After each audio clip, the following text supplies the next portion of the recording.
اندیشه تیوی. امروز خلق خیش بسیم و بزر کنند، بیزر اگر برادر زو هم حذر کنند. زردار اگر چی نادان گویند عاقل است، بیزر اگر چی دانا مثلش بخر کنند. زردار اگر بمیرد خیشان و غیر گریند، بیزر اگر بمیرد کم چشم تر کنند. زردار را به مجلس جای دهند بسر، بیزر اگر بیاید جا تنگ تر کنند. اگر یک آدمی زردار نوابسته وی دین دارد، وی نماز دارد، وی خدا دارد ندارد، برای ما و شما اینوش هیچ اهمیت ندارد، مگر زردار است، مگر منصبدار است، مگر آبرودار است. وقتی در خاندان حاضر می شود همه ما و شما به سر می خیزیم، ما و شما خوش و انسان قبول می کنیم. لیکن یک انسانی که نماز می خواند، مسلمان است، انسانی که به خدا نزدیک است، نماز شب هم دارد، لکن پول کی ندارد، مال کی ندارد، در نزد ما و شما قدر قیمتی ندارد. این چی شور است در این دور قمر می بینم، همه آفاق پر از فتنه و شر می بینم.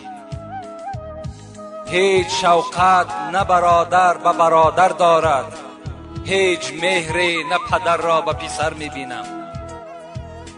مردمان روز بهی می طلبند از ایام، مشکل این است که هر روز بدتر می بینم. ابلهان را همه شربت ز گلاب و قند هست، خود دانا همه از خون جگر می بینم.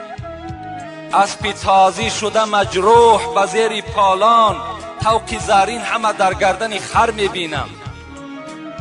طوق زرین زیب اسب داشت، این منصب و این پیشوایی زیب آدم خواندگی و زیب آدم دانا داشت، لیکن این طوق زرین در گردن خر پرتافتند. حالان که برای خر همان جیل، همون پالانی که ذکر کرد، همان جیل کونه مناسب بود، نه این طوق زرین. همین است که شاعر حافظ میگوید از تقاضای زمان و گردش چرخی فلک، خیرس را گفتم تقای و خوک را گفتم امک.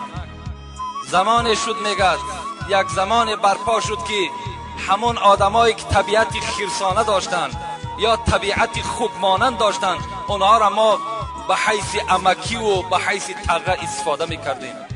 چیکار کنیم؟ زمان شد که اونها را ما تقه میگفتیم و امک میگفتیم، در حالتی که اونها از خوک هم از خیرس هم دیده پستر بودند. دختران را همه جنگ است و جدال با مادر، پسران را همه بدخواهی پدر میبینم. پند حافظ شنو ای خواجه، برو نیکی کن که من این پند به از گنج و گوهر میبینم.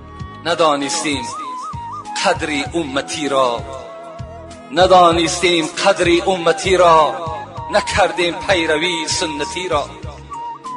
دریغ از امتی نوگی زبانی، چی باشد حال روز امتحانی.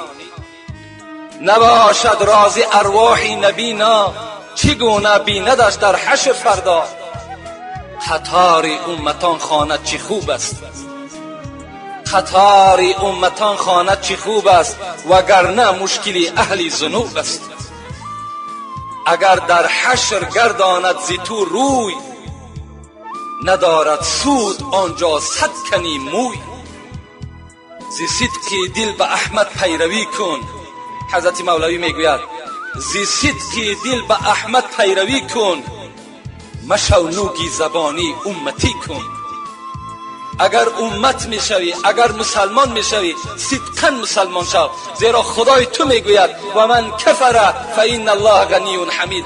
ای بندگان من، ای مخلوقان من، اگر همگی همین 6.5 میلیارد آدمی که در روی دنیا هستین همت کافر کشین، من باک ندارم، من بای هستم. من همه شما را سرنگون در دوزخم جا میکنم اگر همت که کافر شین. برای خداوند کافر شدن شما، مسلمان شدن شما هیچ باکی نداره. شما هر چی میکنین برای جان خودتان میکنین. امروز هر عادت دارین، هر معرکه‌ای که در خانه دارین، طبق دستورات قرآن کنین. نامتان امت است، سزاوار امتی را شایسته باشید. همین نام امتی را در دیوان، در همون نامه اعمالتان خط نزنین.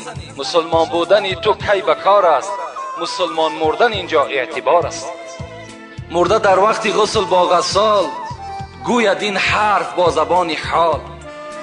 بود مثل تو تر و تازه، قوت داشتم به اندازه. همراه جسم بود جان من، مدت گفتم این و وان من. در محلی که کردم و گفتم، بود فکرم عیالم و جفتم. تا که گشتم خراب و بیچاره، ناتوان حال زرد رخساره. میروم برای زیمو باریک، در دوام میگفته است، میروم برای زیمو باریک، میدرایم به خانه تاریک. این همه در مقام میماند، سر تنهام میفرستاند. آنچه بگذشت وقتی جان دادن، شرح آن را خدای داند من. بعد از این عقوبه هاست پی در پی، می ندانم چه بگذرد در وی. گوش باید که بشنود این را، بکند فکر جان شیرین را. برای این سخنها گوش در کار، گوشی سر با جمله حیوان همدم است، گوشی دل مخصوص نسل آدم است. برای این سخنها گوش دل لازم، گوش باید که بشنود این را، بکند فکر جان شیرین را. چشم باید عبرتش بیند، بر سر جاده عمل شیند. با چشم میبینی مرده را میشوی، با چشم میبینی تابوت را میبرداری، با چشم میبینی برده را در لحد جا میکنی. لکن تعجب آور است که خود عبرت نمیگیری، خود به خود نمیای که فردا من هم داخل این قبر هستم، من هم البته یک مردشوی را بهر من میکابند. این شب به یاد ما و شما نمیآید. چشم باید عبرتش بیند، بر سر جاده عمل شیند. عقل باید کار فرماید، مرده را بیند و به خود آید. مخند اینجا که مژگان تو گریان است در فردا، اگر ریزی در اینجا اشک خندان است در فردا. به اندوه قیامت زرد کن رخساره گلگون، بسان شمس انور ماه تابان است در فردا. مکن جور و ستم بر جان خود از ترک فرمانش، مکن جور و ستم بر جان خود از ترک فرمانش. به غیر عقبه ها 7 درک سوزان است در فردا. خدا رحمت و مغفرتش کند. و خدا قسم همه آیت است، همه حدیث است. مکن جور و ستم بر جان خود از ترک فرمانش، به غیر عقبه ها 7 درک سوزان است در فردا.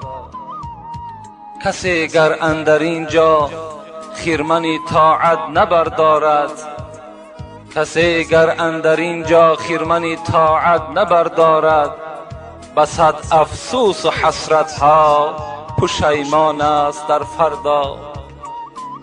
چرا ای کلمهج، چرا ای کلمهج با جلوه این زال می نازی، ولیکن عیشگاهی خاکساران است در فردا. به محشرگاه گر هر کس به هر سوی روان گردد، که میلان جنونی سوی جانان است در فردا، که میلان جنونی سوی جانان است در فردا.